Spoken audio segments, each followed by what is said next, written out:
आदाब नाज़रीन, मैं एम खुर्शीद खां उर्दू अदब यूट्यूब चैनल में आपका इस्तकबाल करता हूँ। आज मोहम्मद रफ़ी साहब की 46वीं बरसी है। इस मौके पर हम उनको ख़राज अक़ीदत पेश करते हैं। रफ़ी साहब की आवाज़ ऐसी है कि करोड़ों दिलों में राज करती है और हमेशा करती रहेगी। तो मुझे लगता है मैं जो किस्से आपको बताने जा रहा हूँ वो आपके दिल में उतर जाएँ। बात करते हैं एक ऐसी फ़िल्म की जिस पर आपने कभी ये बात नहीं सुनी होगी कि रिकॉर्डिंग के वक्त मोहम्मद रफ़ी रो पड़े हों, आंसू निकल गए हों और ऐसा माहौल स्टूडियो में कि सब लोग दंग रह गए और सब अफसरदा हो गए। बात है एक फ़िल्म की, नील कमल की। नील कमल का जो रिकॉर्ड था उसका रिकॉर्डिंग हो रही थी। मोहम्मद रफ़ी साहब ने उसको रिकॉर्ड किया और गाना पूरा होने के बाद रफ़ी साहब की आंखों से आंसू टप टप गिरने लगे। म्यूज़िक डायरेक्टर थे रवि। रवि ने फ़ौरन उनके साले साहब ज़हीर साहब उनको बाहर ले गए कि क्या बात है कि रफ़ी साहब इतने आंसुओं से क्यों रो रहे हैं, क्या बात है। तो उन्होंने कहा कि अभी कुछ ही दिन पहले रफ़ी साहब ने अपनी बेटी की मंगनी की थी तो उसको याद करके ये रो रहे हैं। इस गाने की जब मैंने रिहर्सल करा रहा था उनको, तो रफ़ी साहब रो पड़े तो मुझे ज़रा चिंता हुई कि भाई क्या बात है, क्या क्या कोई गलत बात हो गई, क्या हुआ। तो मैं बाहर गया और उनके साले साहब होते ज़हीर, मैंने आवाज़ दी, मैंने कहा ज़हीर भाई इधर आइए। मैंने कहा क्या बात है, क्यों? बोले रफ़ी साहब ने अभी लड़की की मंगनी की है। और गाना आपको मालूम था कौन सा था और आज भी हमारी शादियों में धूम मचा देता है, बाबुल की दुआएं लेती जा, जा तुझको सुखी संसार मिले। इसके बाद जब ये रिकॉर्डिंग हो गई तो एक प्रोग्राम हुआ था दिल्ली में। गीतकार राजेंद्र किशन के घर पर उनकी बेटी की शादी थी। जब वो उस शादी में सब लोग गए थे तो राजेंद्र कुमार भी गए थे। तो खुद रवि साहब ने उस गाने को पहली बार अपने आवाज़ में गाया उस महफिल में।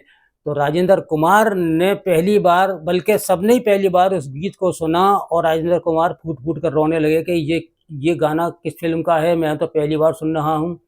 तब ये बताया कि यह गाना रिकॉर्ड हो चुका है और ये नील कमल फिल्म का है और अभी फिल्म रिलीज़ नहीं हुई है। गाना मैंने जब रिकॉर्ड किया, रिकॉर्ड करने के एक हफ्ते बाद हमारे बड़े अच्छे एक और पोएट कवि थे राजेंद्र किशन जी हाँ, उनकी लड़की की शादी थी दिल्ली में।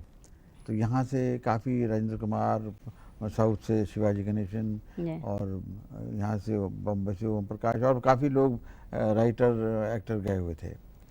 तो राजेंद्र किशन जी ने कहा कि भाई एक आध गाना तुम सुना देना। तो मैंने कहा मैं ऐसे गाना नहीं सुनाऊंगा, जब लड़की विदा होगी ना। मुझे फ़ौरन ख्याल है कि मैंने ये गाना रिकॉर्ड किया। मैंने कहा ये जब लड़की विदा होगी तो आप गाड़ी के पास खड़े हो जाइए और मैं ये गाना शुरू करूँगा। और वो सीन हमने बनाकर, जब वो गाड़ी में लड़की विदा हो रही थी तो मैंने गाड़ी रुकवा दी और माइक लेकर मैंने गाना शुरू किया। हर आंख में आंसू थे। और उसका जो सबसे बड़ा प्रूफ ये था कि राजेंद्र कुमार खड़े खड़े मेरे पास आए, कौन से फिल्म का गाना है। फीलिंग ऐसे थे उस गाने में, क्योंकि ताज़ा रिकॉर्ड किया था कि हर आदमी रोया। बिल्कुल, बहुत ही बेहतरीन गाना। तो ऐसी खूबी थी रफ़ी साहब के अंदर। दूसरी बात, एक ऐसा गीत मैं आपको बताता हूँ कि जो किसी स्टूडियो में रिकॉर्ड ही नहीं हुआ, कोई म्यूज़िक नहीं था, बग़ैर म्यूज़िक के ही वो गीत रिकॉर्ड किया गया। फ़िल्म का नाम था प्यासा और गुरुदत्त उस फ़िल्म को बना रहे थे और संगीतकार, मौसीक़ार को लिया था एच.डी. बर्मन को। तो रिहर्सल के लिए रफ़ी साहब भी बैठे थे और तमाम हज़रात गुरुदत्त के घर पर बैठे हुए थे। जब उन्होंने बुलाया सचिन देव बर्मन साहब को तो वो आए नहीं, ना उनके असिस्टेंट आए। इंतज़ार करते करते सब लोग थक गए। तो रफ़ी साहब बैठे हुए थे। गुरुदत्त साहब ने कहा कि रफ़ी साहब आप बग़ैर म्यूज़िक के शुरू हो जाइए। तो रफ़ी साहब ने कहा कि बग़ैर म्यूज़िक के, अरे ये ऐसा क्यों मजाक कर रहे हैं मेरे साथ में, कि नहीं आप बग़ैर म्यूज़िक के शुरू हो जाइए और देखते हैं। तो रफ़ी साहब ने बग़ैर म्यूज़िक के गाना शुरू कर दिया और वो गाना था, ये दुनिया अगर मिल भी जाए तो क्या है, क्या खूब गाया था, एक भी म्यूजिक नहीं है उसमें, कुछ नहीं है, खाली आवाज है रफ़ी साहब की। ये दुनिया अगर मिल भी जाए तो क्या है। जब ये गाना रिकॉर्ड हो गया तो उन्होंने अपना टेप को ऑफ किया और टेप बंद करके उन्होंने कहा कि रफ़ी साहब इसी गीत को मैं बगैर म्यूजिक के फिल्म में डाल रहा हूँ। तब भी रफ़ी साहब ने कहा कि क्यों मेरे साथ मजाक कर रहे हैं, कि नहीं ऐसी बात नहीं है, देखिए इस गाने को आप सुनिए कि क्या लाजवाब गीत है जो किसी स्टूडियो में रिकॉर्ड ही नहीं हुआ। अब एक किस्सा और आपको बताता हूँ कि दीदारे यार एक फिल्म बना रहे थे मारूफ अदाकार जितेंद्र साहब बना रहे थे, और उसमें किशोर कुमार साहब के भी गाने थे और मोहम्मद रफ़ी साहब के भी गाने थे, और फीस तय हुई थी दोनों की 4,000 रुपये। फिल्म को बनते बनते कुछ अरसा लग गया, यानी कि 2-3 साल या 4 साल लग गए। तो जब रिकॉर्डिंग पूरी हो गई तो जितेंद्र के सेक्रेटरी ने किशोर कुमार साहब से पूछा कितने पैसे हुए, तो बोले 20,000, तो 20,000 रुपये दे दिए। अब नंबर आता है मोहम्मद रफ़ी साहब का कि रफ़ी साहब को कितने पैसे दिए जाएं, तो जितेंद्र ने कहा कि किशोर दा को कितने दिए हैं, कि बोले 20,000, तो बोले 20,000 ही रफ़ी साहब को दीजिए। तो एक लिफाफे में रखकर 20,000 रुपये उनको दे दिए रफ़ी साहब को। वो कभी लिफाफा वहाँ खोलते नहीं थे, जब रिकॉर्ड पूरा हो जाता था, जब रिकॉर्डिंग पूरी हो जाती थी, कभी लिफाफा नहीं खोला। घर जाकर उन्होंने जब लिफाफा खोला तो उसमें 4,000 के बजाय 20,000 रुपये निकले।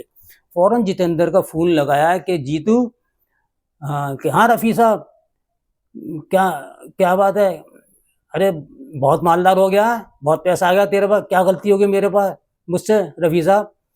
तो जितेंद्र के पास उन्होंने अपने साले ज़हीर साहब को भेजा कि मैं इनको भेज रहा हूँ, तो उन्होंने भेजा और 16,000 रुपये वापस भेज दिए कि हमारे 4,000 रुपये तय हुए थे और ये 16,000 मैं वापस भेज रहा हूँ। तो जितेंद्र ने भरे स्टेज पे ये बात कही है कि ऐसा ईमानदार शख्स आज तक दुनिया के पर्दे पर नहीं देखा, कि 4,000 रुपये लिए और किशोर दा जो थे वो 20,000 रुपये लेकर चले गए। किस्सा ये है कि उसका एक पहला गाना रिकॉर्ड हुआ तो रफ़ी साहब ने गाया था। अभी मैं उस जमाने की बात कर रहा हूँ, 70s की। तो रफ़ी साहब को 4,000 रुपये उन्होंने लिए मुझसे गाने के। ये 4,000 उस जमाने में वैल्यू थी पैसे की, और पिक्चर बनते बनते 4-5 साल लग गए। जो लास्ट गाना रिकॉर्ड किया, ऋषि कपूर और मैं थे उस पिक्चर में, तो किशोर कुमार और रफ़ी साहब ने गाया।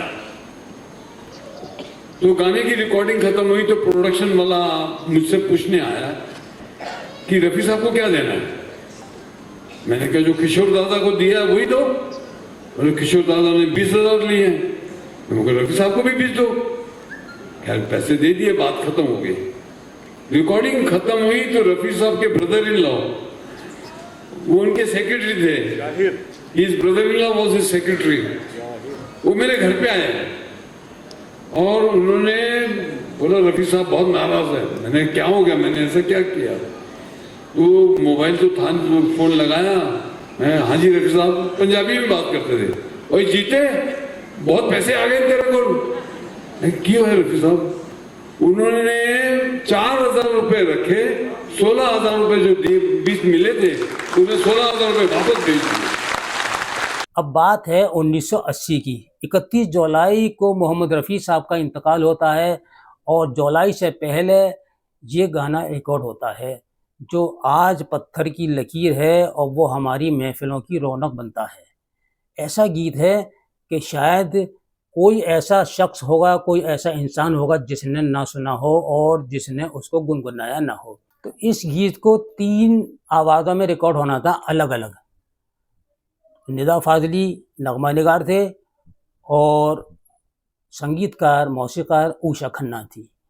उषा खन्ना ने बड़ी शानदार उसकी धुन बनाकर रखी थी और पहला रिकॉर्ड किया था उन्होंने हेमलता की आवाज़, रिकॉर्ड किया था मनहर उदास की आवाज़। मनहर उदास के बाद जब रफ़ी साहब का नंबर आया तो निदा फादली मौजूद थे। निदा फादली ने कहा कि रफ़ी साहब इस गीत को आप ही गाएंगे। रफ़ी साहब ने जब ये देखा कि ये गीत तो बहुत शानदार लिखा है और लाजवाब गीत है, तो इस पर निदा फादली बहुत खुश हुए। लेकिन कुछ देर बाद रफ़ी साहब ने ऐसी बात कह दी कि सबके दिल उदास हो गए कि मैं इतने अच्छे गीत को कैसे गा सकता हूँ। तो निदा फादली साहब ने ये बात कह दी कि रफ़ी साहब अगर आप नहीं गाएंगे तो कौन गाएगा। और ये एक महफ़िल का गीत था, उस महफ़िल में इस गीत को गाना था और हीरो थे परेश रावल। तो जब ये गीत गाया कि तू इस तरह से मेरी ज़िंदगी में शामिल है, क्या लाजवाब गाना कि जब तीनों आवाज़ों को आप सुनेंगे तो पता चलेगा कि हाँ, रफ़ी साहब ने क्या जादू जगा दिया।